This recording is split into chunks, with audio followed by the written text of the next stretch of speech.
আমি 78 থেকে মাঠের র্যাম্পারে খেলা দেখতে মোহনবাগান ক্লাবে।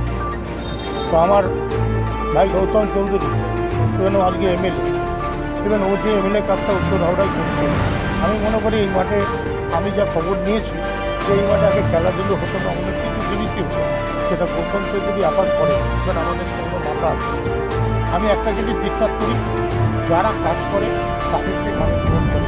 আজকে খেলার মাঠে যারা খেলছে, আমি জানি ফরেনাররা খেলছে, বাংলার প্লেয়াররা খেলছে, বাংলার জন্য জয় জয়কার যারা করে তারাই হয়তো এশিয়ান গেমসে যায়, তারাই কমনওয়েলথ গেমসে যায়, তারাই ন্যাশনাল গেমসে যায়। গৌতম চৌধুরী এখন নিজে প্র্যাকটিস করছে, এরপরও বলছে আমরা ভেটারেন্স কাপে আমরা গৌতম চৌধুরীকেই মিলে কাপ মানে খেলা তো খেলা শুরু হয়ে গেছে। এটা লোকসভার খেলা, এই বামুনগাছি এটা আমাদের একটা কর্নার, একদম উত্তর হাওড়া শিবপুরের বর্ডার। এই মাঠের জীবনে কোনো দিন মাঠের যা অবস্থা ছিল, জীবনে কোনো দিন খেলা হতো না, কিন্তু এখানে আজকে ফুটবল খেলা হচ্ছে এবং পরশু থেকে দুদিন ব্যাপী ফুটবল খেলা হচ্ছে। আমি আজকে থেকে চালু করে দিলাম, এলাকার ছেলেরা ফুটবল খেলবে, রেগুলার ফুটবল খেলবে। রেগুলার ফুটবল খেলে আমার উদ্দেশ্য হচ্ছে যে ইয়াং ছেলেরা ফুটবল খেলে, মোবাইল থেকে ফুটবল খেলুক, আর গীতা পাঠ বন্ধ করে ফুটবল খেলুক। গীতা পাঠের বয়স একটা সময়, আর শরীর তৈরি করার বয়স একটা সময়।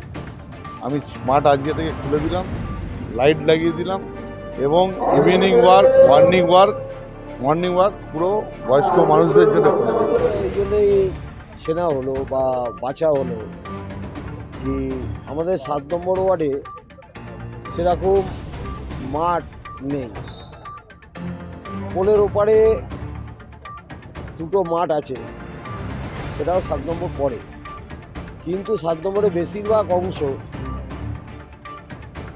20টা বুথের মধ্যে এখানে প্রায় 16টা বুথ আছে। 16টা বুথে আপনার বেশিরভাগ মানুষই এই এপারে থাকে। তো এই পাড়ের মানুষ এবং এখানকার ছেলেমেয়েরা খেলাধুলা করতে পারে না। এই মাঠটা দীর্ঘদিন আগে নিচু ছিল, তারপর মাটি ফেলার পরে সেটাকে খেলার উপযুক্ত ছিল না, তবুও বাচ্চারা খেলতো। বাচ্চাদের শুনতাম নাকি পড়ে গিয়ে হাত পা ছুলে যেত, কেটে যেত, ভেঙেও গেছে অনেকে। তো আমি এখানে চিন্তা ভাবনা করলাম এবং এমএলএ সাহেবকে বললাম, আমাদের মাননীয় গৌতম চৌধুরী মহাশয়কে।